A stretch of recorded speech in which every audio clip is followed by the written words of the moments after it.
एक व्यक्ति आए और हमसे कहने लगे कि ईश्वर की प्राप्ति कैसे करें। हमने कहा ईश्वर की प्राप्ति के लिए शास्त्रों में बहुत ऐसे नियम बताए गए हैं, उसके हिसाब से आप जो है पा सकते हैं। उसने कहा कि हमें तो यही लगता है कि ये सब तथाकथित बातें हैं। हमने कहा कि आखिर इसमें क्या आपको गलत लगता है। उसने कहा सब गलत ही है। कौन देखा ईश्वर, कौन लिखा, सब मनगढ़ंत कहानियां। हमने कहा कि ठीक है, तुम कह रहे हो कि ये सब मनगढ़ंत कहानियां है, तो तुम जो है भगवत गीता है या रामायण, किसी से कह दो ऐसे ही कोई मनगढ़ंत कहानी बता दे। उसने कहा ये नहीं।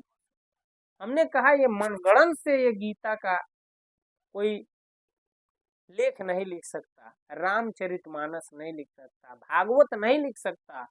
तो उसने कहा जब ठीक है, मेरा भी मन मानता है कि ये मनगढ़ंत नहीं है, सच्ची है, तो ईश्वर कैसे मिलेंगे, उनकी प्राप्ति कैसे किया जा सकता है। मित्रों, तो हमने कहा क्या आपने जो शास्त्रों में लिखा उसका आपने पालन किया।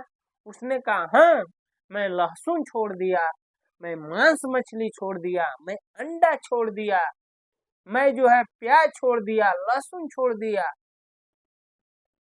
फिर भी ईश्वर नहीं मिलते, तो मैं क्या मानूं। हमने कहा कि ठीक है भैया, तुम कह रहे हो वो कुछ हद तक सही है, लेकिन मित्रों इससे ईश्वर नहीं मिलेंगे।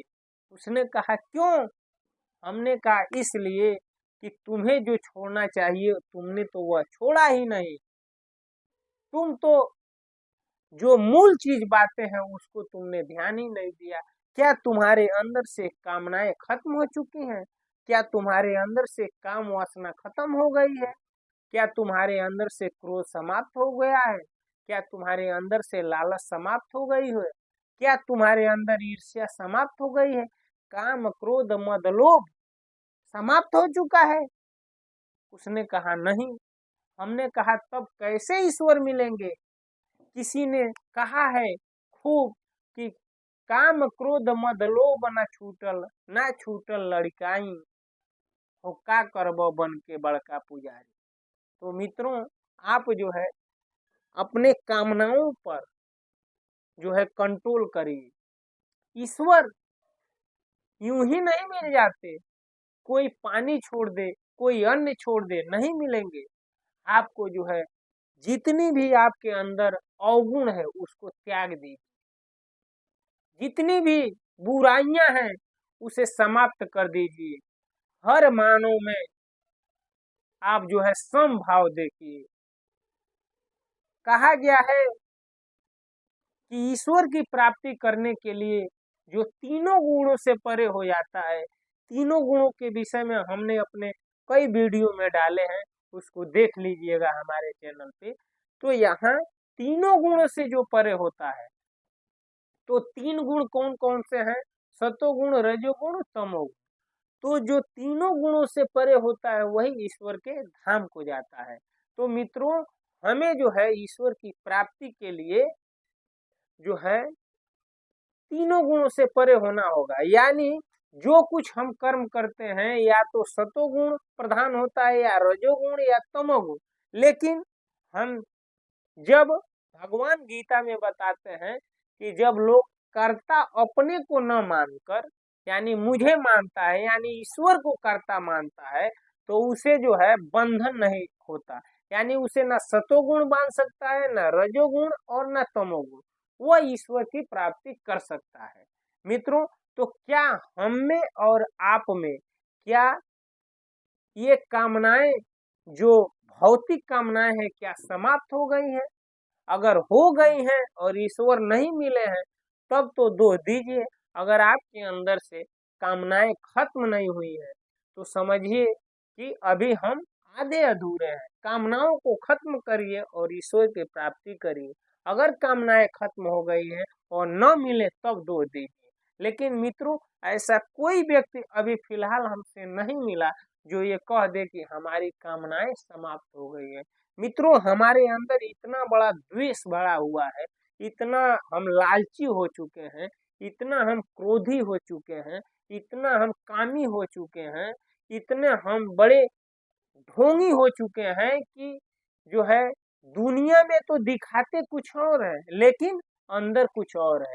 जबकि की प्राप्ति करने के लिए कहा गया है कि जस बाहर तस भीतर जाना, बाहर भीतर एक समाना। यानी जिसके जो जुबान पे है वही उसके हृदय में है, वही ईश्वर को पा सकता है। यानी जो कहता तो कुछ और है और करता कुछ और है, वह जो है कभी भी ईश्वर की प्राप्ति नहीं कर सकता। कहा गया है वाणी आप मीठा ही बोलिए, ऐसा नहीं है। कहा भी गया है कि वाणी ऐसी बोलिए मन का आपा खोए, औरन को शीतल करे आपो शीतल हो। ठीक है, लेकिन ऐसा नहीं है कि आप वाणी को मीठा मीठा बोल रहे हैं और हृदय में उसके प्रति जो है जलन की भावना, ईर्ष्या की भावना रखते हैं, तो ईश्वर कभी आपको माफ नहीं करेगा और ईश्वर की प्राप्ति आप कभी भी नहीं कर सकते। क्योंकि ईश्वर जो है उस उन्हीं को मिलता है जो प्रेमी होते हैं, जो जो केवल प्रेम में जो है इस पूरे संसार को देखते हैं। और ईश्वर और भक्ति ये क्या है? ये प्रेम ही पूजा है, प्रेमी ही भक्ति है, प्रेमी ही ईश्वर है, इसके सिवा कुछ और है ही नहीं है। जिस दिन हमको प्रेम करना आ जाएगा, जिस दिन हमको सब में जो है प्रेम ही प्रेम दिखने लगेगा, समझिए उस दिन हम ईश्वर को पा लेंगे। यहाँ तो जो है माया के में इतने लिपटे हैं कि अपना और पराया दिखाई देता है। जिस दिन जो है ना अपना दिखेगा ना पराया दिखेगा, सम भाव से यह संसार दिखाई देगा, उसी दिन हम ईश्वर की प्राप्ति कर सकते हैं। मित्रों, ये छोटी सी कहानी आपको कैसी लगी यह हमें कमेंट में जरूर बताइएगा। आज इस वीडियो में इतना ही, अगले वीडियो में फिर मिलते हैं। तब तक के लिए हरे कृष्णा, राम राम जी, नमस्कार, प्रणाम।